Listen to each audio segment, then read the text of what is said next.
के और आप देख रहे हैं बिंदास बोल। बिंदास में हम आपके सामने एक मुद्दा लेकर आए जिस पर देश में चर्चा ही नहीं हो रही है और हमको लगता है इस देश के तमाम वैज्ञानिकों के साथ बात करने के बाद, अंतर्राष्ट्रीय संबंधों पर जो विशेषज्ञ है उनसे बात करने के बाद हमने तय किया कि इस पहलू को देश के सामने लाना जरूरी है और इस दिशा से भी इस घटना की तरफ देखना जरूरी है।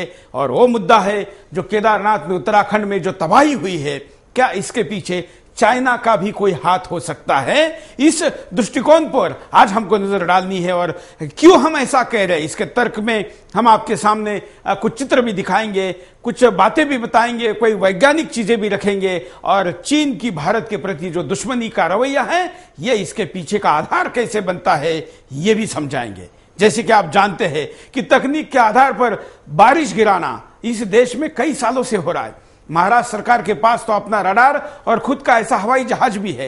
चाइना ने अपनी यहां ओलंपिक में जब समापन समारोह में बादल छाए थे और कहा गया था कि बारिश हो सकती है, ऐसे में चाइना ने वहां पर जो बादल आए थे उनको दूर वहां से किया, उनको पहले ही बारिश में तब्दील किया, जिस कारण से समारोह में बारिश नहीं हुई। ऐसे ही पिछले साल जो भारत में इस तरीके से बादल फटने की घटनाएं हुई, खास कर जो हमारा सीमावर्ती क्षेत्र है, जो हिमालयी क्षेत्र है, जिसमें उत्तराखंड में भी पिछले बार ऐसा हुआ था और खास करके लद्दाख में जो कई जाने गई, वो भी एक ऐसी घटना थी जिसके पीछे चाइना की बात हमने की थी और उसके आधार स्वरूप इस देश के तमाम वैज्ञानिक खड़े हो गए थे। और आज भी हम आपके सामने इस मुद्दे को लेकर आ रहे हैं।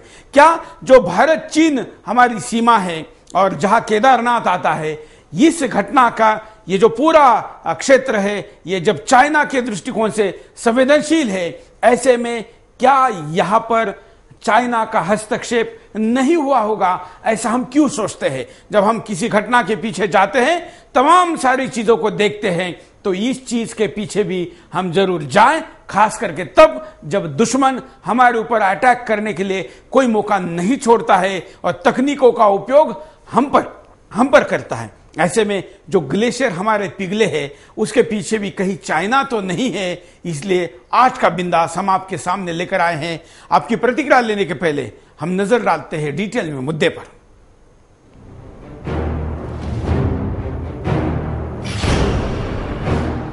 केदारनाथ में बादल फटा, उत्तराखंड में तबाही, हजारों लोगों की मौत, हजारों लापता और भी न जाने क्या क्या। इस बीच ईश्वरीय प्रकोप, पर्यावरण असंतुलन, ग्लोबल वार्मिंग और अवैध खनन से लेकर अन्य कई कारणों को भी जिम्मेदार ठहराया गया।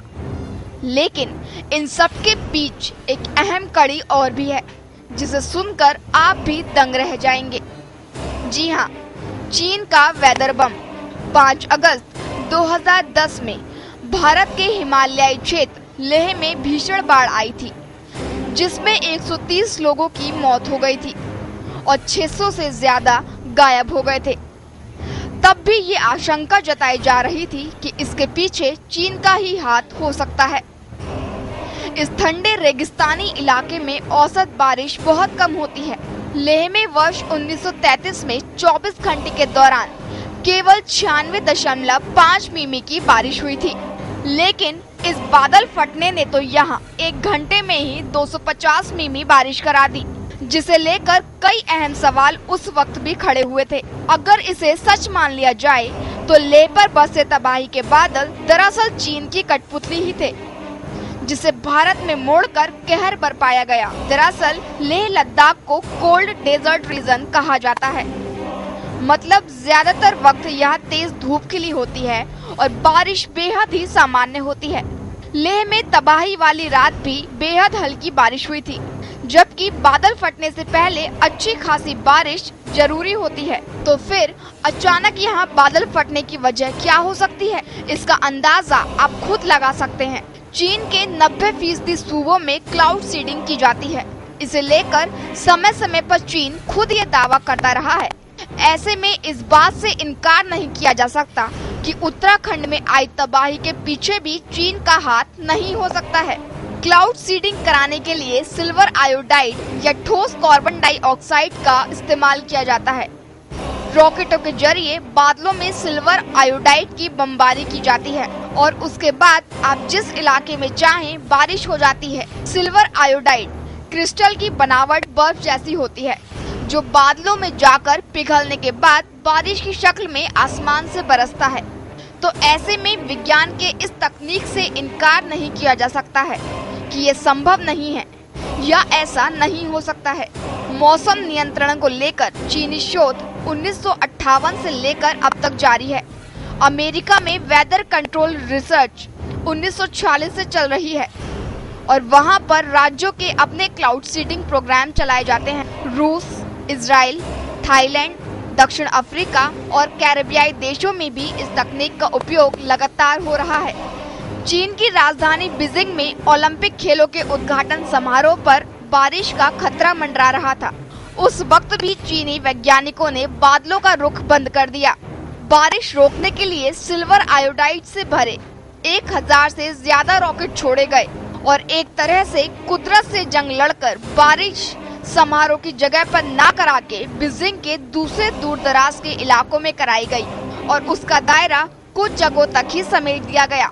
कुछ इसी तरह के प्रयोग लेह और उत्तराखंड में होने की संभावना जताई जा रही है जो इस त्रासदी का कारण बन सकते हैं। तो ऐसे में सवाल खड़ा होता है कि उत्तराखंड त्रासदी के पीछे कहीं चीन तो नहीं।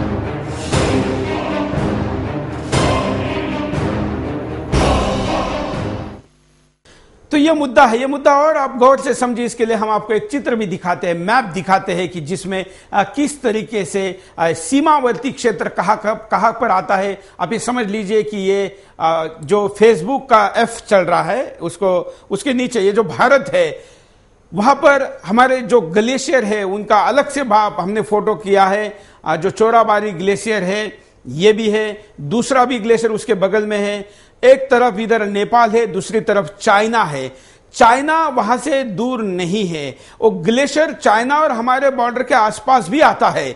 ऐसे में चीन को अपने तरफ से हवाई मूवमेंट वहां पर करना बड़ी मुश्किल बात नहीं है, बल्कि उसका वो अधिकृत क्षेत्र है। ऐसे में और खास करके उस क्षेत्र में हमारी रडार व्यवस्था इतनी मजबूत नहीं है। आप जानते हैं कि हम आज भी भारत में सैटेलाइट बेस्ड रडार व्यवस्था नहीं पूरी तरीके से लागू कर पाए। ऐसे में खास करके इतने ऊपर से उड़ने वाले हवाई जहाज को तो हम कैच भी नहीं कर पाते। चाइना ने ऐसे भी हवाई जहाज विकसित किए हैं जो भारत के रडार पर नहीं आते। क्या इस सारे तकनीक का उपयोग प्रयोग के तौर पर हम एक उनके दुश्मन राष्ट्र है, पड़ोसी है, ऐसे में इसको नुकसान पहुंचाने के लिए नहीं हो सकता क्या? भारत के किसी शहर पर बम डालना, न्यूक्लियर बम डालकर जितनी तबाही हो सकती है, जितना समय, जितना खर्चा, जितनी मान और जान की हानि हो सकती है, उतनी हानि उत्तराखंड में वैसे भी हो गई है। क्या ऐसे में ये दुश्मन राष्ट्र की तरफ हम इस पहलू को क्यों नहीं देखें, यह हमारा सवाल है। और आइए अब हम आपकी प्रतिक्रिया लेना शुरू करते हैं। आप भी तर्कों के साथ अपनी बात को रखें। कॉलर के पास चलते हैं। जय हिंद। हाँ, जय हिंद सुरेश जी। बोलिए। अशोक पाचाम दिल्ली सादरा से बोल रहा हूँ। बोलिए। हाँ सुरेश जी, ऐसा है, चाइना को अच्छी भाली पता है कि जो है हिंदुस्तान में जो है, भारत में जो है कोई सरकार नहीं है, कोई जिम्मेदार आदमी नहीं है, कोई जिम्मेदार सरकार नहीं है।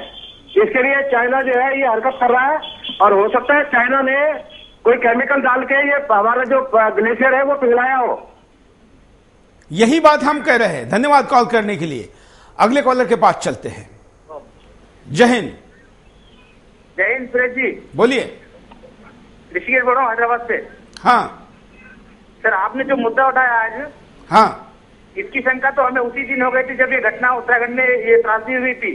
हाँ, क्योंकि ऐसे घटनाओं की इस बादल के बारे में जो आजकल जो चल रहा है वो कहीं पे बारिश नहीं होती, बादल कुछ प्रकृति की करके उसको बारिश गिराया जाता है। तो ये हो सकता है चाइना ने किया है, इसमें कोई शंका नहीं है। बिल्कुल आपने जो मुद्दा उठाया बहुत सही मुद्दा उठाया। और भारत सरकार ऐसी नाकाम सरकार से तो हम कुछ सोच ही नहीं सकते। और अपनी बिल्कुल धन्यवाद। सरकार तो इसके खिलाफ कुछ करने की संभावना नहीं दिखती, क्योंकि चाइना ने तो सीधे हमारे सीमा में जब सैनिक बिठा दिए थे, उनके बंकर बना दिए थे, फिर भी हम हाथ पर हाथ धरे बैठे रहे। ऐसे में जिस बात को साबित करना बड़ा मुश्किल है, उस विषय के लिए सरकार शायद ही चाइना के खिलाफ उंगली करे। लेकिन उंगली चाइना के खिलाफ से चाइना की तरफ भले ही सरकार करने में जैसे भी उसकी असमर्थता है हमको पता नहीं, लेकिन हमने पूरा रिसर्च करके यह तय किया और इसलिए इतने दिनों बाद हम आपके सामने यह बिंदास लेकर आए हैं और हम चाइना को चैलेंज करते हैं कि वो साबित करे कि उन्होंने नहीं किया है। अगले कॉलर।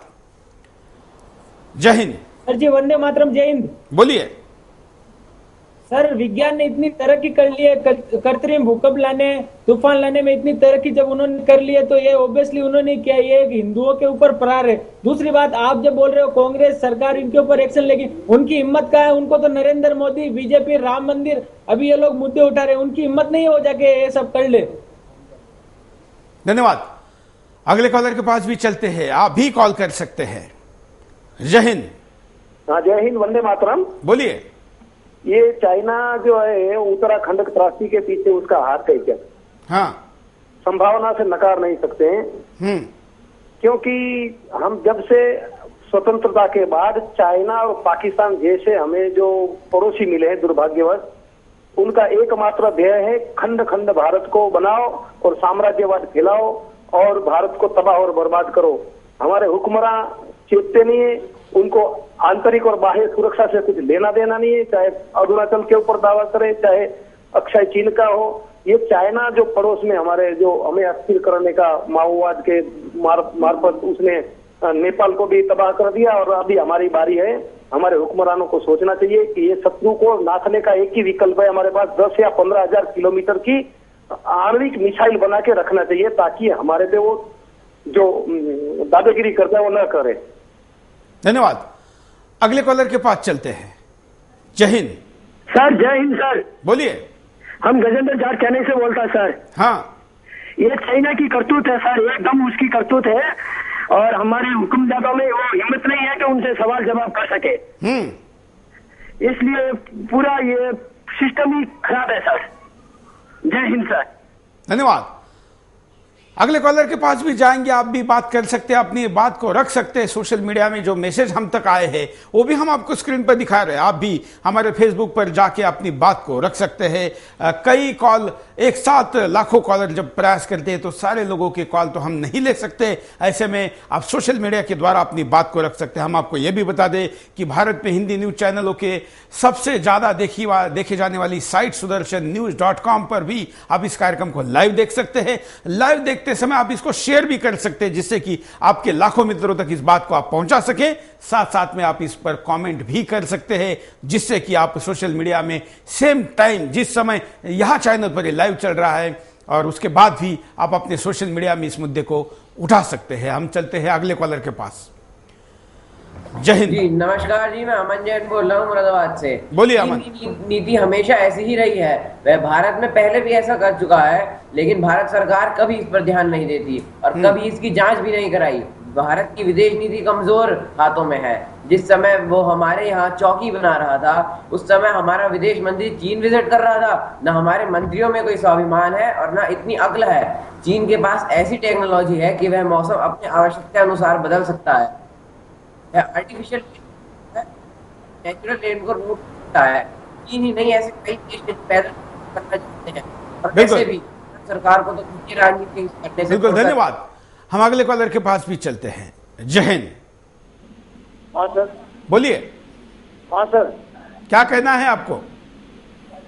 ये सर, ये बार बार आप बोलते हैं चीन वाला ये करेगा, ये करेगा। Hello hello. हाँ, जय हिंद। Hello sir. चलिए, शायद कॉलर संपर्क समझ नहीं पा रहे हैं। बहुत बार होता है, नए नए कॉलर होते अपनी बात को कॉल तो लगा देते लेकिन उसके बाद बोलने की हिम्मत नहीं कर पाते। कोई बात नहीं, आपने आधी चीज कर ली, आधी हिम्मत दिखाई। चुप बैठने वाले से तो निश्चित तौर पर आप अच्छे हैं। अगली बार आप तैयारी के साथ बात करिए। अगले कॉलर के पास चलते हैं। जय हिंद। जय हिंद सर। बोलिए। सुशील गुप्ता जयपुर से बोल रहा हूँ। हाँ सर, यदि चीन का ऐसा हाथ है तो हमारे देश की इंटेलिजेंस कहाँ सो रही है? यदि हमारी देश की इंटेलिजेंस को इस जगह लगाया जाए, न कि सिर्फ जान केस में, क्योंकि इससे तो ये जाहिर हो रहा है कि हमारे देश के आदमियों के पीछे ये देश सरकार पड़ी हुई है और ये सरकार नपुंसक है, चीन के खिलाफ कुछ नहीं कर सकती है। इसके खिलाफ हमारी जनता को एक्शन लेना चाहिए और इनको सबक सिखाना चाहिए कि तुम हमारे देश की जनता को किस प्रकार से बचा सकते हो। जय हिंद। जय हिंद, धन्यवाद। बिल्कुल आपने सही कहा, इस देश की इंटेलिजेंस एजेंसियां कहां ग्लेशियर में क्या हो रहा है इस दिशा में सोच सकती है, क्योंकि उसको सोचने के लिए ना संसाधन है, ना इस इंटेलिजेंस एजेंसियों का ऐसा भी उपयोग हो सकता है। यह हमारे देश की लीडरशिप समझती है। उनको तो लगा दिया है हमारा राजनीतिक दुश्मनों के खिलाफ, और आपस में ही एजेंसियों में इतने विवाद है, हर एक दूसरे को निपटाना चाहता है, उसका हिसाब किताब बराबर करना चाहता है। एजेंसी के अंदर भी राजनीति है, अगर ऊपर का अधिकारी जाएगा तो नीचे वाले का प्रमोशन होगा, यह भी उसके पीछे की रणनीति है। और सीबीआई अपने आप को ज्यादा अच्छा साबित करने के लिए आईबी के ऊपर कार्रवाई की बात करती है, आईबी अपने आप को सच कहती है। जब हमारी देश की इंटेलिजेंस एजेंसियां, खुफिया एजेंसियां इन बातों पर व्यस्त है, या नरेंद्र मोदी, रामदेव बाबा जैसे लोगों के पीछे ही अगर वो लगाने में व्यस्त है, तो ऐसे में ऊपर हिमालय के ऊपर चाइना के षड्यंत्र के बारे में वो तो शायद सोच भी नहीं सकती। अगले कॉलर। जय हिंद। हाँ जय हिंद सर। बोलिए। हाँ सर, ये मैं अभिषेक बोल रहा हूँ सर एमपी से। मेरा सर ये कहना है, हाँ हाँ सर, ये क्या कहते हैं, जो ये कांग्रेस सरकार जो केंद्र में है सर इस समय, सर बहुत पूरे देश का जिसने विश्वास करके इनको जो है केंद्र पर बिठाया, लेकिन ये पूरे देशवासियों के साथ विश्वासघात कर रही है सर। धन्यवाद। हम कहेंगे कि एक एक बात को सारे कॉलर रिपीट अगर करेंगे तो फिर हम विषय अलग अलग लेकर आएंगे, उसका फायदा क्या। हम जिस विषय पर आज आए हैं इस दिशा में बात करें। अगले कॉलर। जय हिंद। हाँ सर, इसीलिए मैं इससे सहमत नहीं हूं कि चाइना का हाथ है, ये कोई आंतरिक आदमी का हाथ है, अंदर के लोगों का। मतलब आप क्या कहना चाहते हैं? बस इससे ज्यादा मैं कुछ नहीं बोलूंगा। चलिए, धन्यवाद। मतलब आपका यह कहना है कि भारत के अंदर जो भारत को अस्थिर करने वाली शक्तियां हैं ये भी ये कर सकती है। वैसे भारत के अंदर अस्थिर करने वाली जितनी शक्तियां हैं उनको भारत के बाहर के लोगों का हाथ जरूर है। जो हमारे देश में नक्सलवादी है, माओवादी है, आतंकवादी है, इन सब के पीछे, और यहां तक कि भ्रष्टाचारी है, इनके पीछे भी विदेशी हाथ है और वो लोग ये चीजें करवाते हैं। और भारत में रहने वाले लोग भी इसको कर सकते हैं, खास करके इतनी ऊपर पहुंचने के बाद तो शायद हवाई जहाज की भी जरूरत नहीं। ग्लेशियर के अंदर अगर बम भी फटते हैं तो भी ये चीजें हो सकती है। इस दिशा में भी सोचना चाहिए। अगले कॉलर। जय हिंद। जय हिंद सुरेश जी। बोलिए। आज का मुद्दा जो आपने उठाया है वो काफी संवेदनशील मुद्दा है। इसके ऊपर हम कहना चाहेंगे कि उत्तराखंड में जो औसत बारिश होती है, हाँ, इससे ज्यादा बारिश इस बार हुई है, तो इसके पीछे जग जाहिर है ये चीज कि चाइना के पास ऐसी तकनीक है कि जो क्लाउड सीडिंग करके बोलते हैं। जैसे अमेरिका कृत्रिम भूकंप ला सकता है, वैसे ये कृत्रिम इतनी बारिश करवा सकते हैं बादल फटने जैसा कि पूरा पहाड़ों के पहाड़ गिर जाए, इतनी बारिश करवा सकते हैं चीन वाले।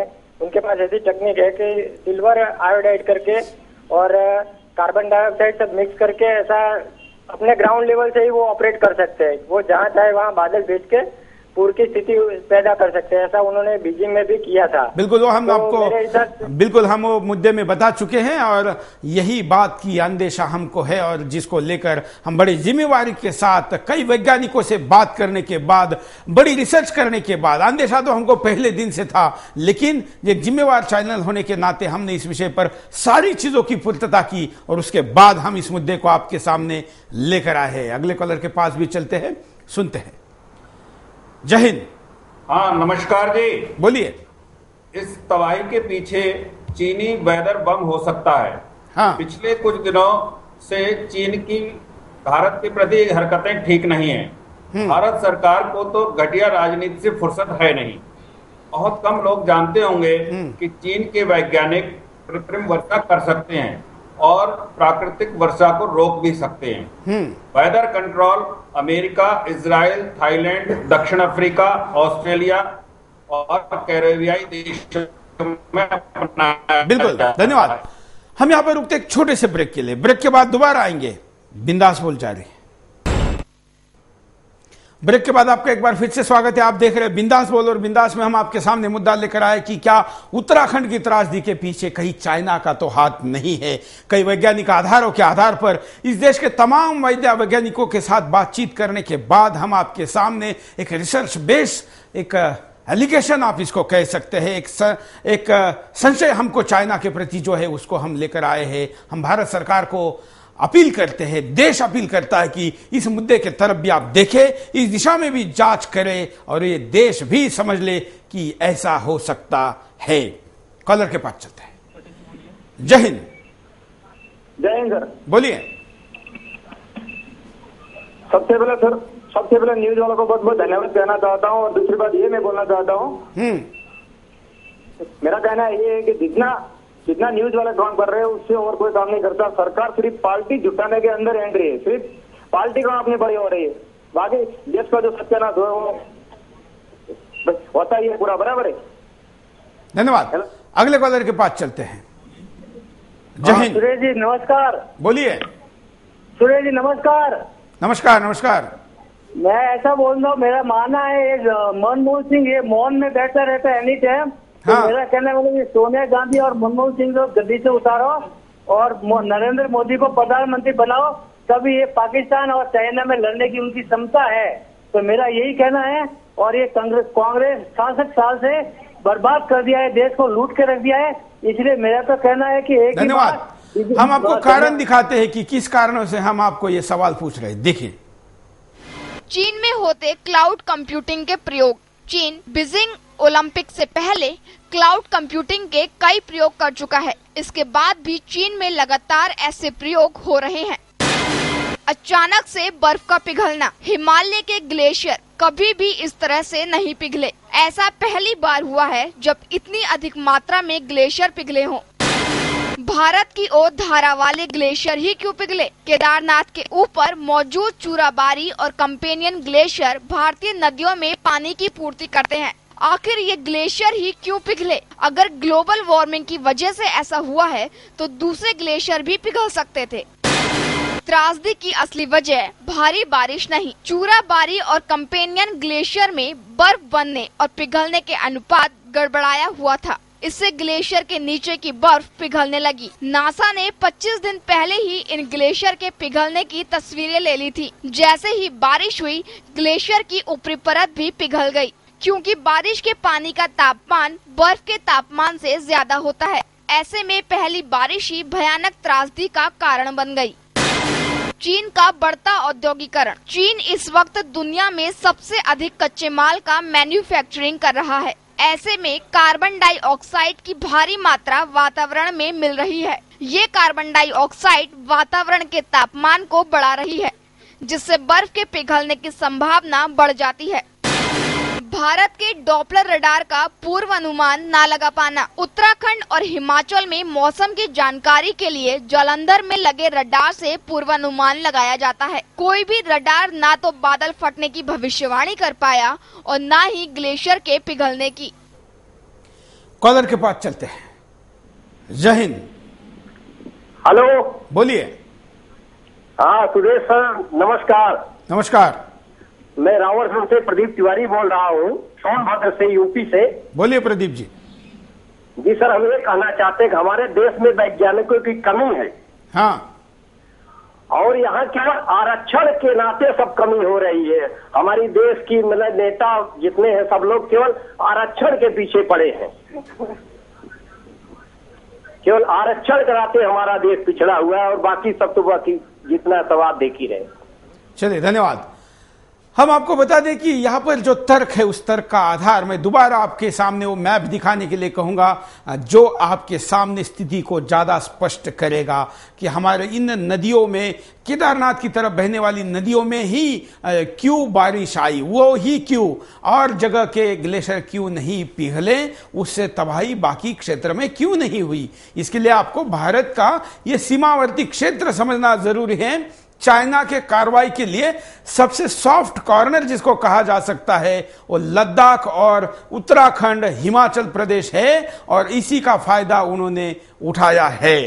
अभी आने वाले दिनों में और भी ऐसी घटनाएं हो सकती है। पिछले साल भी उत्तराखंड में यह बात हुई थी, तब के मुख्यमंत्री से मैंने खुद बात करके इस दिशा में आशंका व्यक्त की थी, लेकिन तब भी यह घटना के ऊपर कुछ कार्रवाई नहीं हुई थी। लद्दाख में सुदर्शन टीवी ने यह शंका व्यक्त करने के बाद देश के तमाम पत्रकारों ने, तमाम वैज्ञानिकों ने विभिन्न न्यूज़पेपर में कॉलम लिखकर इस बात की आशंका को और बल दिया था। इस बार अभी तक किसी ने पहल नहीं की है, लेकिन हमने पिछले कई दिनों के संशोधन के बाद आज आपके सामने यह मुद्दा रखा है। अगले कॉलम। जय हिंद। सुरेश जी जय हिंद। बोलिए सर, ये दिग्विजय सिंह और जो मनीष तिवारी है, ये नरेंद्र मोदी के हर बयान आपको आज के विषय पर कुछ बोलना है? आज के विषय पर मेरे को ये बोलना है कि उनसे आज के विषय में पूछो तो वो क्या बोलते हैं। धन्यवाद। शायद ऐसे विषयों पर बोलने के लिए दिग्विजय सिंह अवेलेबल नहीं होते, उनके लिए बोलने के विषय तय है और उन्हीं विषयों पर वो बोलते हैं। देश के सुरक्षा से जुड़े किसी मुद्दे पर शायद ही वो बोले। अगर पता नहीं चीन इस विषय में दोषी साबित हो जाए तो उनके राष्ट्राध्यक्ष को जी लगाकर बात करने के लिए जरूर दिग्विजय सिंह आगे आ सकते हैं। अगले कॉलर के पास चलते हैं, आप भी कॉल कर सकते हैं। जय हिंद। जय हिंद। बोलिए। हाँ, मैं कहना चाहता हूँ कि हर बार जो त्रासदी आती है या किसी किसी कारण के आतंकवादी के लिए और उस पर डिपेंड रहते हैं, ऐसा कैसा है? हाँ, अपने को कुछ करना चाहिए, इस पर डिपेंड क्यों रहना है दूसरे पर? हाँ, लेकिन यही तो हमारी कमी है कि हम इस चीज का अनुमान ही नहीं लगा सकते। जब चाइना ने अपने देश में तकनीक को विकसित किया, उसके बाद हमने सोचा ही नहीं कि वो ऐसा कर सकता है। बिल्कुल। धन्यवाद। एक और तकनीक के बारे में भी मैं आपको बताऊंगा, पहले कॉलर लेते हैं। जय हिंद। जय हिंद सर। बोलिए सर, मैं महाराष्ट्र प्रकाश गायकवाड़ बोल रहा, जालना महाराष्ट्र। बोलिए सर, ये जो आपत्ति हुई है नैसर्गिक है। हाँ, इसको कोई दोष देने का काम नहीं। हाँ, हेलो, इसको कोई दोष देने का काम नहीं किसी के ऊपर। ये जो है, ये जो आपत्ति आती है रहती है। हाँ, लेकिन ये बहुत दुख की बात है। हमारे महाराष्ट्र के लोग भी बहुत परेशान हो गए, उसमें से बहुत से लोग चले गए उसमें। धन्यवाद। हेलो, हम बड़े ही इनोसेंट की तरह ऐसी घटनाओं की तरफ देखते हैं। ऐसी घटनाओं की तरफ ऐसा देखा नहीं जाता। जब देश की बात होती है, ऐसी घटना जब घटती है तो उसके तरफ संशय के नजर से देखना जरूरी होता है। उसके पीछे की तमाम कारणों की तरफ देखना जरूरी होता है। केवल ग्लोबल वार्मिंग, केवल वहां पर अचानक ऐसा आपदा के क्षेत्र आपदा हो सकती है, ऐसा सोचकर छोड़कर नहीं चला जा सकता। हर बार ऐसे चीजों के पीछे, पर्दे की पीछे की घटनाएं ही तो हमें देखना जरूरी है। और खास करके इतना बड़ा जब देश चलाया जाता है तो बारीक बारीक छोटी छोटी घटनाओं की तरफ भी ध्यान देना जरूरी होता है। अगले कॉलर। जय हिंद। हेलो, जय हिंद सुरेश जी। सर बोलिए। सर, आपने अभी मैप बताया। हाँ, और मैप में ये बताया कि अपने यहाँ के जो ग्लेशियर है वो ही पिघले और दूसरे वहां के ग्लेशियर क्यों नहीं पिघले। तो इसके बारे में मैं एक और बात बताना चाहता हूँ। हाँ, कि जैसे पिछली बार जैसे लद्दाख, लेह लद्दाख में वहां भी बादल फटा था। हाँ, और यहाँ भी बादल फटा। तो ये इसी एरिया में बादल फटते हैं, तो कभी राजस्थान में तो नहीं फटा। तो इस बात से ये पूरा एकदम सही बात है कि ये चाइना वालों का ही हाथ है और इसमें कोई भ्रम नहीं है कि ये चाइना वालों ने नहीं किया। बिल्कुल, धन्यवाद। अगले कॉलर के पास चलते हैं। जय हिंद। जय हिंद सुरेश, नमस्कार। नमस्कार, बोलिए। सर, ये अगर चीन वाले ऐसा कर सकते हैं तो हमारे देश के वैज्ञानिक और ये नेता सोनिया गांधी, मनमोहन सिंह, ये तो दूसरे देश के गुलाम बना है। मैडम तो वैसे विदेशी है, बाकी अपने देश का प्रधानमंत्री भी गुलाम बन रहा है। और ये तो अगर चीन ऐसा होगा तो चीन तो उत्तराखंड से कब्जा करके बैठ जाएगा और हमारे देश के जो धर्म स्थल है वो भी उसमें सम्मिलित कर लेगा। ऑलरेडी कर चुके हैं। मैं आपको एक और घटना जो मैं कह रहा था कि कॉल के बाद बताऊं, जो हमारी मानसरोवर यात्रा है इस बार रोक दी गई है इस कारण कि उन्होंने बहाना बताया कि केदारनाथ में जो घटना घटी है ऐसी कोई आपदा विपदा इधर ना आ जाए। वैसे भी वहां उस यात्रा के लिए बड़े अंतर्राष्ट्रीय दबाव के बाद चाइना तैयार हुआ था और बहुत ही सीमित लोगों को कम संसाधनों के साथ मानसरोवर की यात्रा के लिए चाइना जाने देता है, जो कभी हमारा क्षेत्र था लेकिन चाइना ने हड़प लिया है। आज आप कह रहे हैं कि हम हमारा क्षेत्र काबिज करेंगे, ऑलरेडी चाइना ने हमारा लाखों किलोमीटर का क्षेत्र काबिज कर चुका है, लेकिन हम उसके खिलाफ बोलने के लिए तैयार नहीं है। यहां तक कि जिस त्रासदी को हम बता रहे, सरकारी यंत्रणा इस तरफ संशय के नजर से क्यों नहीं देख रही है। अगले कॉलर। हेलो, जय हिंद। हेलो, बोलिए। हाँ जी, नमस्कार जी। हाँ, हेलो, हेलो, क्या कहना है आपको? भाई साहब ऐसा है कि पहली बात कि आप लोग जय हिंद बोलते हैं, जय हिंद ना बोला करें। हाँ, क्यों? जय जय भ्रष्टाचार जय घोटाला बोला करिए। हाँ, जय भ्रष्टाचार जय घोटाला, क्योंकि हम लोग जिसकी जय करते हैं उसकी जय हो जाती है, नंबर 1। ठीक है, क्यों? दूसरी बात जी, जिसकी जय करते हैं, जय हिंद कहते हैं, हिंद के तो बात लगाए देते हैं, कौन क्या करता है? हम लोग सिर्फ घोटाले की और उसकी भ्रष्टाचार की बात करते रहते हैं। आज हम लोग जब पाकिस्तान जैसे छोटे देश से कुछ नहीं कर पाए तो चीन क्या कर लेंगे? तो कुछ करता रहेगा, हम फैन करते रहेंगे और कुछ नहीं कर पाएंगे हम लोग। यहाँ के नेता, यहाँ के सब लोग केवल भ्रष्टाचार और घोटाले में ही लगे रहेंगे। बिल्कुल बिल्कुल, धन्यवाद। लेकिन जय हिंद लुप्त ना हो जाए, जय हिंद इतिहास जमा ना हो जाए। आने वाली पीढ़ी शायद जय हिंद कभी हमारा नारा था ये भूल जाए और ऐसे ही सारे दूसरे हमारे देश पर राज करके इसको लूट कर लेके जाए, इसलिए वो ना भूले, इसलिए हम जय हिंद कहते हैं। और हमारे यहाँ केवल बिंदास बोल में हम कॉलर को जय हिंद कहते हैं, बल्कि 2007 में जब से चैनल चालू हुआ है हमारे यहाँ पर टेलीफोन पर भी या हम भी अपना मोबाइल जब उठाते हैं तो जय हिंद से ही शुरुआत करते हैं। हमारे इस अभियान के बाद लाखों लोगों ने इस अभियान में अपने आप को जोड़ते हुए इस विषय को शुरू किया है। क्या केवल सरकारी नौकरी में, वो भी किसी आर्म फोर्सेस में काम करने वाले लोग ही जय हिंद कहें? बिल्कुल नहीं, यह हमारा देश है और हम उसको पल पल याद करने के लिए ये जरूरी भी है। अगले कॉलर। जय हिंद, बोलिए। शायद कॉलर से संपर्क टूट गया। हम आपको एमएमएस दिखाते हैं कि एमएमएस क्या कह रहा है। देखिए,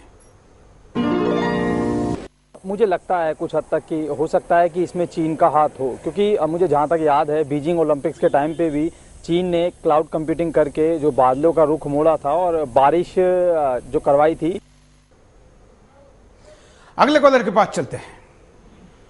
हाँ, मेरा क्वेश्चन था कि ये अगर टेक्निकली प्रूव कर सकते हैं कि ये जो बादल फट गया ड्यू टू चाइना के मुताबिक, आप उसको टेक्निकली हमको बता सकते हैं कि थोड़ा सा बिल्कुल बिल्कुल, आप कार्यक्रम देखते रहिए। शायद आपने कार्यक्रम देर से देखना शुरू किया होगा। हम इसकी तकनीक के आधार पर ही आपके सामने कह रहे हैं कि ऐसा किन तर्कों के आधार पर हम कह रहे हैं। आप कार्यक्रम देखते रहिए, हम दोबारा इस विषय को आपके लिए भी और जो जिन्होंने देरी से कार्यक्रम देखना शुरू किया है उनके लिए भी दिखाएंगे। हम आपको परिणाम दिखाते हैं। भारत के पहाड़ी इलाकों में और भी त्रासदी आ सकती है। ये बात सही है कि हमारी सरकार के पास पहले से इन आपदाओं को जानने का कोई सटीक संसाधन नहीं है। ऐसे में चाहे वो प्राकृतिक आपदा हो या कोई साजिश, इनसे हम अपने लोगों को बचाने में अभी तक नाकाम हैं। तबाही की असली तस्वीर सामने नहीं आ पाएगी। अभी तक जो भी तस्वीर सामने आई उसमें पहले कहा गया कि बादल फटने से बाढ़ आई, इसके बाद पता चला कि ग्लेशियर पिघलने से बाढ़ आई, लेकिन अभी तक इस ओर किसी का ध्यान नहीं गया है कि आखिर ग्लेशियर फटे क्यों। चीन की चाल को भारत नहीं समझ पाएगा। ये तो जग जाहिर है कि चीन भारत को घेरने के लिए हर तरह का कदम उठा रहा है। हमारे पड़ोसियों से संबंध मजबूत करके उन्हें हमारे खिलाफ खड़ा कर रहा है। लेकिन चीन की नई चाल चौंकाने वाली है। इससे चीन अपने मकसद में भी सफल हुआ और तबाही की साजिश करने की जांच से भी दूर हो गया है। चीन भारत के हिमालयी क्षेत्र की जनसंख्या को खत्म करने में कामयाब हो जाएगा। जिस तरह से चीन गुलाम कश्मीर में सुरंग बना रहा है, उससे ही उसके मंसूबों का एहसास हो जाता है। अब चीन भारत के हिमालयी क्षेत्रों को ऐसे ही आपदाएं लाकर खत्म करना चाहता है। भारत के तीर्थ स्थल नष्ट हो जाएंगे। चीन और पाकिस्तान भारत की करोड़ों साल पुरानी हिमालयी संपदा को खत्म करना चाहते हैं, क्योंकि इससे भारतवासियों के लिए हिमालय का महत्व खत्म हो जाएगा। इसलिए ये परोक्ष रूप से भारत पर हमला करके अपने मकसद में कामयाब होना चाहते हैं। कॉलर के पास चलते हैं। जय हिंद। जी नमस्कार। जय हिंद। बोलिए। हाँ सर, मैं कहना चाह रहा हूँ कि ये जो चिंता है ये आम आदमी की चिंता है, आपकी चिंता है, मगर सरकार सोती क्यों रहती है इस पर? यही तो हम आपको कह रहे हैं, यही तो हमारा सवाल है। चाहिए। और हमारे मंत्री जब अभी चाइना गए, चाइना के हमारे यहाँ आए, तो हमने उनसे जो हमारा पूर्व में 71 के युद्ध में जो लिया हुआ हिस्सा है, हमने उस पर बात क्यों नहीं की? हमारे यहाँ जो अत्याचार वो करते रहते हैं, हमेशा घुसपैठ करते रहते हैं, उस पर भी हमने बात नहीं की। और वो हमको डराकर हमारे घर के अंदर कैद करना चाहते हैं, हमारा रकबा और वो अपने कब्जे में लेना चाहते हैं। तो क्या हमारे नेताओं की एक मानसिकता है कि हम गुलामी ही करेंगे? बिल्कुल बिल्कुल, आपका सवाल सटीक है और ये सवाल पूरे देश का है, लेकिन इसका जवाब देने के लिए इस देश के पास लीडरशिप नहीं जो इस 125 करोड़ आबादी की तरह हिम्मत दिखा सके। हमारे जवान सीमा पर बड़े हिम्मत और हौसले के साथ लड़ाई लड़ने के लिए तैयार हैं, लेकिन उनको लड़ाई के लिए कहने का जिन्होंने आदेश देना है उनके बाजुओं में दम नहीं है। ऐसे में शत्रु की चाल को समझना या समझने के बाद भी उसके ऊपर रिएक्ट करने की हिम्मत ही नहीं है तो क्या होगा? ये तो संभावना या एक आरोप है जिसके ऊपर रिसर्च करके इसको साबित भी करना है, जो मुश्किल नहीं है। लेकिन जब चाइना तो सीधे भारत में घुस आया तब भी हमने कुछ नहीं किया। हमारा इतना बड़ा क्षेत्र उसने वैसे भी अपने आप में आगोश में लेके रखा है, उस पर भी कुछ नहीं किया। तो ऐसे विषयों पर ये खुद विषय को शुरू करना नहीं चाहते। क्या आप जानते हैं, एक बड़ी दुखद बात मैं आपको बताता हूं। चाइना ने भारत के साथ जो लाखों किलोमीटर क्षेत्रफल की जो सीमा है, उसमें जब घुसपैठ पिछले कई सालों से शुरू की, भारतीय टीवी चैनलों पर, भारतीय प्रिंट मीडिया में जब इसको लेकर खबरें आने लगी तो बार बार वो न्यूज स्टोरी बनने लगी और सरकार के ऊपर उसका दबाव बना। तब भारत के तमाम मीडिया वालों को, न्यूज एजेंसी को भारत सरकार की तरफ से कहा गया कि इस विषय की खबरों को आप ज्यादा मत दिखाइए, और बल्कि आर्मी की तरफ से, सीमा सुरक्षा बल की तरफ से इसकी जो रिपोर्टिंग पहले दी जाती थी वो भी एक तरीके से अघोषित तरीके से बंद कर दी। जिसके बाद होना तो वही था, चाइना का हौसला और बुलंद हो गया और उसने अपनी कार्रवाई सीमा के अंदर पहुंचने और वहां पर बंकर बनाने की तरफ बढ़ा दी। हम खबरों को तो रोकना चाहते हैं, कर भी दिखाते हैं, लेकिन शत्रु के कदमों को रोकने की हिम्मत हमारे लीडरशिप में नहीं है और इस कारण वो लगातार अंदर घुसता चला आ रहा है। यह भी घटना एक उसी का परिणाम है। अगले कॉलर। हाँ जी। जय हिंद। हाँ जय हिंद सर। बोलिए।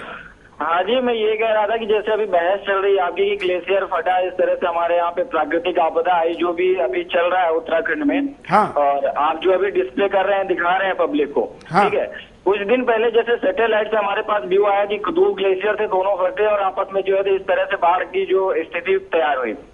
मैं कहना चाहूंगा उसके जस्ट बाद ही डॉक्टर कलाम ने भी अपना मैसेज भेजा था कि हमारे जो हाई अलर्ट एरियाज हैं, जैसे कि चाइना हमारे ऊपर हावी हो रखा है, ये पूरी दुनिया को पता है। ठीक है। हाई अलर्ट एरिया जैसे लेह लद्दाख हो गया, हमारा ये मानसरोवर वाला एरिया हो गया, इन सारे एरियाज में हमें पहली चीज तो सबसे ज्यादा पहले इम्प्लीमेंटेशन करना चाहिए फ्रीक्वेंसी डिटेक्टर्स की। यदि चाइना कोई भी कार्रवाई करता है, किसी भी टेक्नोलॉजी के थ्रू कार्रवाई करता है, तो low frequency detector, high frequency detector हमको उसकी जानकारी दे सकते हैं कि क्या चल रहा है, क्या हलचलें चल रही है वहाँ पे। बिल्कुल बिल्कुल। और दूसरी सबसे बड़ी चीज कि आप नेहरू जी के टाइम से देख लीजिए, अभी तक 65 ईयर्स हो गए, 50 साल से ज्यादा कांग्रेस बैठी कुर्सी पे, लेकिन चाइना के खिलाफ कोई सख्त कदम नहीं उठाया गया। तो हम चाइना की बजाय हम चाइना के ऊपर बात कर रहे हैं, उसके बजाय यदि हम अपने ऊपर बात करें कि हमने क्या किया, उस चीज में हमें जागरूक होना चाहिए।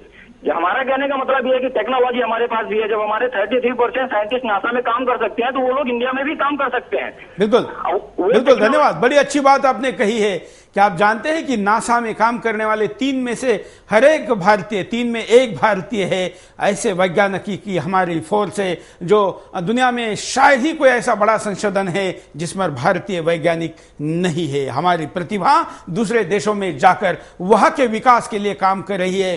प्रतिभा का पलायन हो रहा है, लेकिन वो भारत में रुक कर काम करने के लिए तैयार नहीं, क्योंकि अगर कोई प्रतिभावान वैज्ञानिक इस बात को साबित भी कर दे कि उत्तराखंड में ये जो हुआ है ये चाइना ने ही किया है, तो उसके बाद चाइना को सजा देने की हिम्मत वाली व्यवस्था इस देश में नहीं है। ये हमारा दुर्भाग्य है। अगले कॉलर। जय हिंद। जय। बोलिए। हेलो, क्या प्रतिक्रिया है आपकी? ये काम चाइना का ही है जी। ये सरकार इसमें कुछ नहीं कर सकती। ये सरकार इसमें कुछ नहीं कर सकती। नरेंद्र मोदी आएंगे जब ही कुछ होएगा जी। इनसे हमें कोई विश्वास नहीं है सरकार पे। धन्यवाद। अगले कॉलर के पास चलते हैं। जय हिंद। जय हिंद सर। बोलिए सर। मुझे एक मिनट थोड़ा टाइम दी सर, मैं बात कर रहा हूँ सर। ये मेरे को बोलना है, जो आपने जो इतनी हिम्मत दिखाई, कहा कि सरकार ने इतनी हिम्मत दिखाई होती ये बात करने की, तो ये मुसीबत आज आप लोग चीन के साथ झेलनी नहीं पड़ती। और दूसरी बात ये है सर, आपने जो देश में जो ये काम किया, ऐसा जो ये व्यवहार है, इसके सतत वो जो चीन है अपने ऊपर सिर पे बैठते ही जा रहा, इसलिए कुछ न कुछ तो आप लोग को ये करना ही पड़ता है। सरकार को कड़ा कदम उठाना ही पड़ेगा। ये सरकार ये सोचती नहीं, कुछ करती नहीं, खाली बस राजनीति के चक्कर में बस इतने अपने देश में चक्कर में रहे। बिल्कुल, धन्यवाद। हम तो यही चाहते हैं कि इस देश में जो हिम्मत है वही सरकार में आए, वो उसके मंत्रियों में आए, वो उसके निर्णय में आए, वो उसके हर कार्य में दिखे।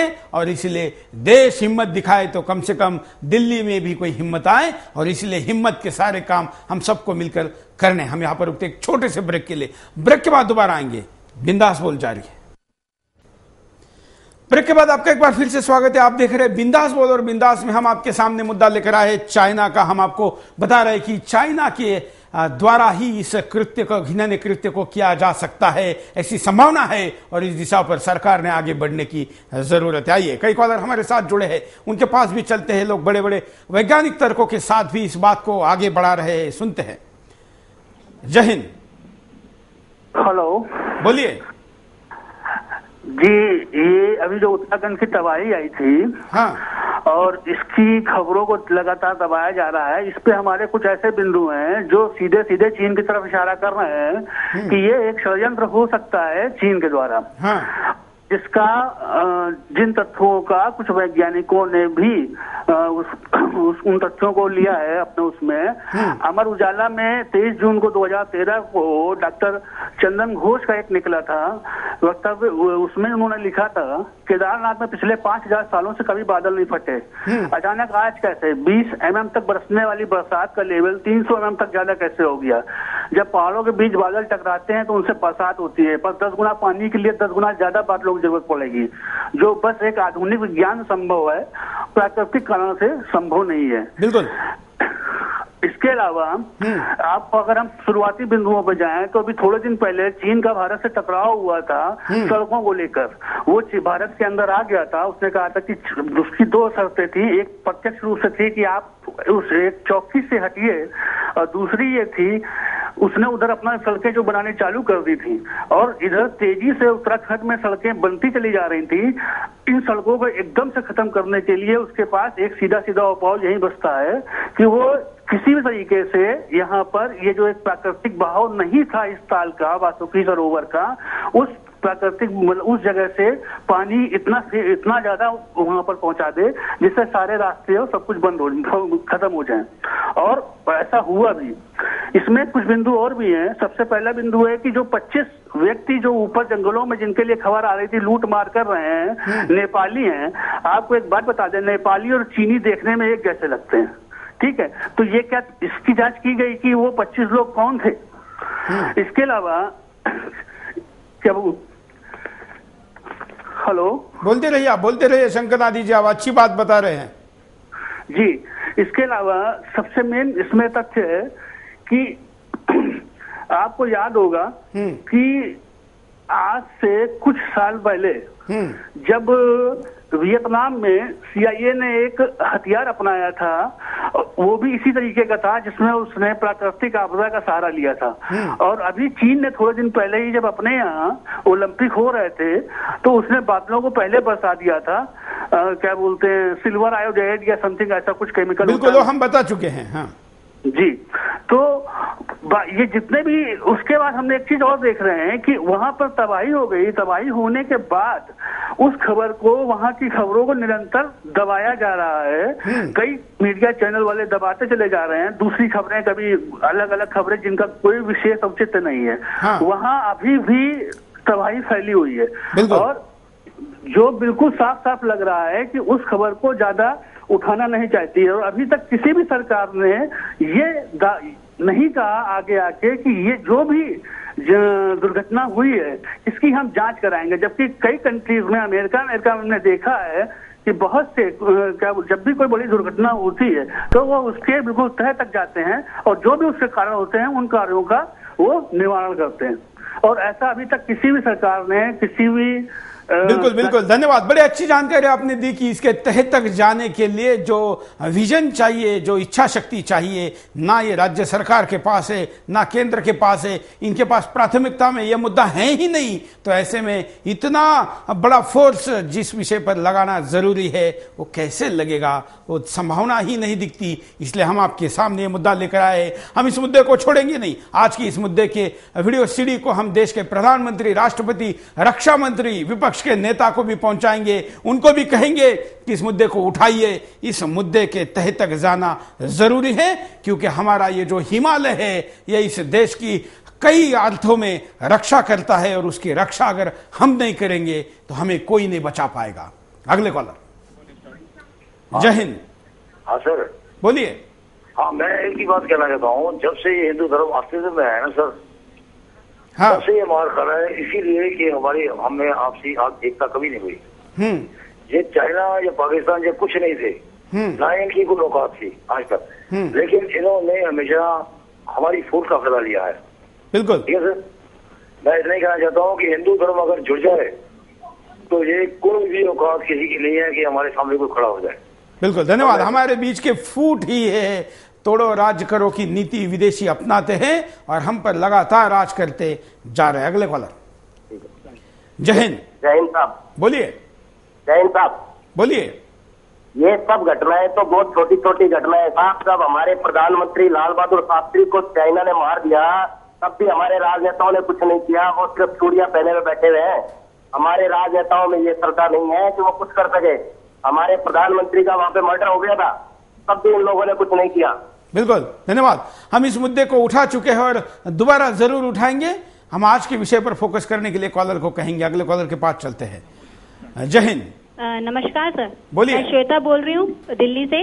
बोलिए श्वेता जी। के सन्नाटे को चीरता हुआ आपके द्वारा उठाया गया यह प्रश्न राष्ट्र की भावना को दर्शाता है, साथ ही राष्ट्र के नेतृत्व पर प्रश्न चिन्ह खड़ा करता है, जिसने संसद को गहन चर्चाओं का नहीं प्रचार का माध्यम बना दिया है, जिसे चुनाव समीकरण के अलावा कुछ सोचना भी नहीं आता। चीन को हम हिंदी चीनी भाई भाई के नारे से और सन 62 में धोखे से किए युद्ध से जानते हैं, लेकिन हमारे पूर्वजों को शायद इसका पहले से ही आभास था, जिन्होंने इस दुर्गम स्थानों को चारों दिशाओं में इन राष्ट्रीय प्रतीकों केदारनाथ, बद्रीनाथ, द्वारकानाथ, सोमनाथ, जगन्नाथ व अमरनाथ का निर्माण किया, ताकि यहाँ पर कठिन परिस्थितियों में भी हमारा आना जाना लगा रहे और सीमाओं पर किसी की बुरी नजर न लगे। जो चीन बादलों को चुरा सकता है, बरसात कर रुकवा सकता है, वो बादलों को फाड़कर तबाही भी ला सकता है। उसने अपने इलाके में सुरक्षा को देखते हुए इससे भी अधिक विकास कार्य किए हैं। यदि हमारे द्वारा भी किए गए होते तो यह दिन न देखना पड़ता। सन 62 में भी इसी तरह युद्ध थोपा गया, लेकिन तब नैतिकता थी, राष्ट्रीयता थी। 250 किलोमीटर बैठी उत्तराखंड सरकार, 500 किलोमीटर बैठी से केंद्र सरकार द्वारा जो कदम उठाए गए, यदि मोदी नहीं गया होता तो शायद कई दिनों तक नींद भी नहीं खुलती। जिस प्रकार नंगा नाच प्रशासन सरकार की ओर से आज तक हो रहा है वह निंदनीय है। यह गंभीर प्रश्न है, उत्तराखंड का नहीं पूरे देश का प्रश्न है। रोड का तो क्या, हेलीपैड का भी निर्माण किया जाना चाहिए ताकि सुरक्षा से कोई समझौता ना हो। जय हिंद, नमस्कार। धन्यवाद। अगले कॉलर के पास चलते हैं। जय हिंद। जय हिंद सर। बोलिए। ये आपका कार्यक्रम देख रहा हूँ मैं, बहुत अच्छा कार्यक्रम है सर। हाँ। मेरा ये कहना है कि प्राकृतिक विपदा हो या अप्राकृतिक विपदा हो, हाँ, इसके पीछे मैं दोष ठहराता हूँ हमारी भारत सरकार को सर। वो इसलिए कि जितनी भी ये विपदाएं आ रही है हमारी सरकार के अंदर में 5 साल तक सरकार बनती है और एक दूसरे के पैर खींचे जाते हैं, कपड़े फाड़े जाते हैं। अगर हम विकास के, देश के विकास की बात करें और चारों तरफ नजर दौड़ाए सारे मंत्रालय आज हमारे। बिल्कुल बिल्कुल, धन्यवाद। हम अगले कॉलर के पास भी चलेंगे, लेकिन आपको उपाय दिखाते हैं क्या होता है। ग्लेशियर पिघलने के पीछे चीन के शामिल होने की जांच हो। चूराबारी व कंपेनियन ग्लेशियर जिस तरह से पिघले हैं उसकी सही जांच होना जरूरी है। क्या ग्लेशियर प्राकृतिक रूप से पिघले थे या फिर कोई और साजिश थी? भारतीय वैज्ञानिक चीन के नए प्रयोग के बारे में सतर्क हो। जिस तरह से अचानक से तबाही आई वो हमारे वैज्ञानिकों के लिए एक अबूझ पहेली बन गई। आखिर हम ग्लेशियर के पिघलने की दर को क्यों नहीं समझ पाए? हिमालय के दूसरे ग्लेशियर के पिघलने की गति को तुरंत समझा जाए। अभी तो ये 2 ग्लेशियर ही पिघले हैं। आने वाले वक्त में भारत की ओर मुंह रखने वाले दूसरे ग्लेशियर भी पिघल सकते हैं। ऐसे में सरकार दूसरे ग्लेशियर के पिघलने की गति को जानने की कोशिश करे। गैर सरकारी संगठन आगे आकर तबाही की जांच को आवाज उठाएं। कई गैर सरकारी संगठन कह रहे हैं कि उत्तराखंड की तबाही के पीछे चीन का हाथ है, लेकिन ये संगठन अभी दबी जुबान से इस बात को स्वीकार कर रहे हैं। अब जरूरत है आगे आकर चीन की साजिश की ओर सरकार और जनता का ध्यान खींचा जाए। कॉलर के पास चलते हैं। जय हिंद। हाँ जैन सर, बोलिए। सर मैं ये कहना चाहता हूँ कि जो सर हमारे देश में हो रहा है, आज चाइना कर रहा है, कुछ इंटरनल भी हो रहा है, अंदर ही भ्रष्टाचार हो रहा है, इसको हम तभी मिटा सकते हैं कि हम मोदी को सरकार में लाएंगे। ये सर होता रहेगा ऐसे, कांग्रेस सरकार कुछ नहीं कर सकती। धन्यवाद। अगले कॉलर के पास चलते हैं। आप भी कॉल कर सकते हैं, अपनी बात को रख सकते हैं। हम एमएमएस देखते हैं क्या कहता है। कुछ ऐसा तो नहीं भारत सरकार जांच कराए कि कुछ क्लाउड कंप्यूटिंग, कुछ चाइना अपने एक्सपेरिमेंट करता रहता है, जैसे ओलंपिक पे उन्होंने किया था, इस टाइप से हो सकता है चाइना के ऊपर भी ध्यान दें कि कैसे ऐसे त्रास। ये प्राकृतिक आपदा थी, इसमें चीन का कोई हाथ नहीं हो सकता। कभी भी बारिश आ सकती है, कुछ भी हो सकता है, हमें अपने आप सतर्क रहना चाहिए। अगले कॉलर के पास चलते हैं। जय हिंद। हेलो, बोलिए। सुरेश जी जय हिंद। जय हिंद। सुरेश जी मैं राजेश सोनी, लुधियाना पंजाब। बोलिए। सुरेश जी आज से 2-2.5 साल पहले मैं एक ट्रेन में सफर कर रहा था। हाँ। तो वहाँ पे 2 बुजुर्ग आदमी बैठे थे जो बात कर रहे थे आपस में कि हमारे देश में आज से 1200 साल पहले एक राजा की मौत हो जाती है। हाँ। तो वहाँ पे जो राज होता है वो वहाँ की जो होती है दासियां या वहाँ की वेश्या उनके हाथ में चला जाता है। हाँ। तो मतलब उसको रंडी राज कहा जाता था। और आज भी हमारे देश में रंडी राज ही चल रहा है कि चाइना जैसा देश हमारे देश पे इतना बड़ा आक्रमण करता है और हमारी सरकार हिजड़ों की तरह बैठकर देख रही है। धन्यवाद। शब्द इस देश के लोगों से बड़े गुस्से के साथ निकल रहे हैं। संवैधानिक भी उसको कहा जा सकता है, लेकिन जब बात जान की है और उससे भी बड़ी बात जब देश के जान की है तो कठोर शब्द सुनना शासन को जरूरी है। उसको कानूनी आधार पर आप रोक नहीं सकते, क्योंकि आप ऐसा कर ही नहीं रहे कि जिससे लोग अपना मुंह बंद रखें और आप पर भरोसा करें। इस देश के तमाम सरकारों को आने वाले दिनों में इस देश में भरोसा निर्माण करने की एक्सरसाइज जरूर करनी पड़ेगी। आज के मुद्दे पर मैं यही कहूंगा कि मुद्दा हमने बड़ा सोच समझकर कई वैज्ञानिकों से बात करके उठाया है। इस मुद्दे को हम लगातार न्यूज में भी उठाएंगे। हम चाहेंगे कि आप अपने लोक प्रतिनिधि को भी इसके लिए जरूर मजबूर करें, कहें, दबाव बनाएं कि पार्लियामेंट सेशन में इस मुद्दे को उठाए। अब अपने अपने न्यूज़पेपर, टीवी चैनलों को भी कहिए जिसके आप दर्शक हैं कि वो भी इस मुद्दे को उठाए, जिससे कि देश में इस मुद्दे के लेकर एक आवाज बने, एक आवाज उठे और सरकार न चाहते हुए भी मजबूरी में इस दिशा में जरूर इंक्वायरी करें। सत्य जरूर सामने आएगा और कम से कम आने वाले दिनों में होने वाली जो तमाम तबाहियां हैं उसको रोकने में कुछ हद तक हम कामयाब हो जाएंगे। आज के लिए इतना ही। बिंदास बोल में क्या हो विषय, या आप हमको लिख भेज सकते हैं, ईमेल कर सकते हैं, हमारे सोशल मीडिया में इसको दे सकते हैं, हमारी वेबसाइट sudarshannews.com पर भी आप अपनी बात को रख सकते हैं। आज के लिए इतना ही। जय हिंद।